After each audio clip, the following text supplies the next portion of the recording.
जैसे कि हम जानते हैं कि हमारी डाइट का बहुत इम्पॉर्टेंट रोल है कैंसर के बनने में, उसी तरह से जो हम कंज्यूम करते हैं अल्कोहल की फॉर्म में अपनी, उसको भी हम डाइट ही मानते हैं और उसका भी बहुत स्ट्रॉन्ग रोल है कैंसर के बनने में।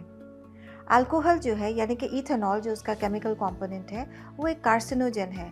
कार्सिनोजन का मतलब होता है कोई कैंसर कॉजिंग एजेंट, ऐसा एजेंट जिसका डायरेक्ट रिलेशनशिप है कैंसर के बनने में। तो इथेनॉल यानी कि अल्कोहल जो है वो डायरेक्टली कैंसर कॉज करता है। हर साल करीब 6 लाख कैंसर डेथ्स होती हैं सिर्फ शराब के इस्तेमाल से।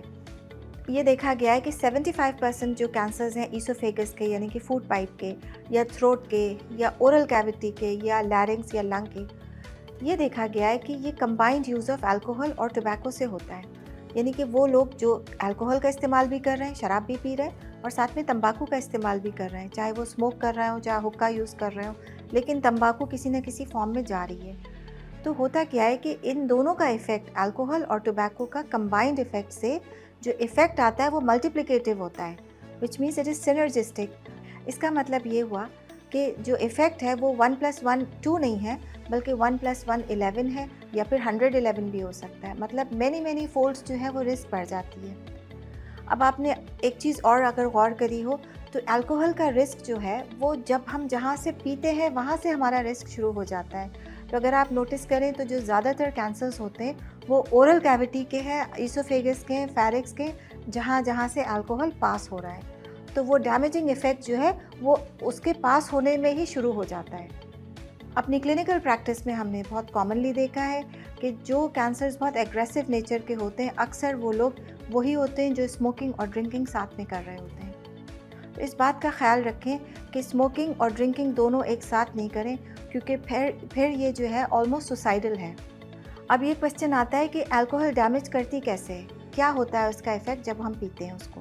तो इथेनॉल जो अल्कोहल में प्रेज़ेंट होता है, वो डायरेक्टली डैमेज करता है सेल्स को, जो गट की जो लाइनिंग होती है सेल्स की, उनको डायरेक्टली डैमेज करता है, उसमें म्यूटेशंस बढ़ाता है। तो किस तरह करता है? मॉड्यूलेशन करता है डीएनए का मेथिलेशन को, जिससे कि म्यूटेशंस ज़्यादा होने लगते हैं। इसके साथ साथ क्योंकि अल्कोहल जब अंदर जाती है हमारी बॉडी में, तो हमारी बॉडी लिवर में वो मेटाबोलाइट की फॉर्म में भी कन्वर्ट होती है, यानी कि वो उसका एक एंड प्रोडक्ट भी रिलीज़ होता है। वो एंड प्रोडक्ट जो है वो एसिटल्डिहाइड है, और एसिटल्डिहाइड जो है वो खुद भी एक कैंसर कॉजिंग एजेंट है।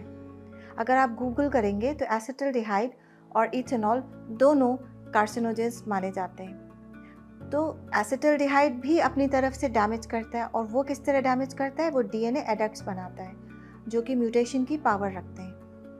तो जो हमारी बॉडी में जो इनर एपिथेलियल सेल्स होते हैं, उनमें प्रोलिफरेशन शुरू हो जाता है, यानी कि उनमें मल्टीप्लिकेशन शुरू हो जाता है, जिससे कि फिर कैंसर की रिस्क बढ़ जाती है। औरतों को, स्पेशली जो यंगर फीमेल पॉपुलेशन है, उनको ये समझना ज़रूरी है कि अल्कोहल जो है वो फीमेल्स में ब्रेस्ट कैंसर की रिस्क इंक्रीज़ करता है। वो किस तरह से? एक तो अल्कोहल जो है वो इंटरैक्ट करती है फोलेट से, फिर वो एंडोजीनस एस्ट्रोजेंस जो है वो ज़्यादा बनने लगते हैं, और एंडोजीनस एस्ट्रोजेंस जब हमारी बॉडी में ज़्यादा बनते हैं तो हम कैंसर के लिए हमारी रिस्क बढ़ जाती है, और साथ में एसिटल्डिहाइड का लेवल भी इंक्रीज़ कर देता है। तो इस सब चीज़ों से कैंसर की रिस्क बढ़ जाती है वेमेन में। लास्ट में हमको ये समझना है कि कोई भी अल्कोहलिक बेवरेज जो है वो हमारे लिए अनसेफ है, यानी कि किस किस्म का अल्कोहल आप इस्तेमाल कर रहे हैं और कितनी अमाउंट में पी रहे हैं, ये इम्पॉर्टेंट नहीं है। सारे ही अल्कोहल किसी भी अमाउंट में हमारे लिए अनसेफ हो सकते हैं।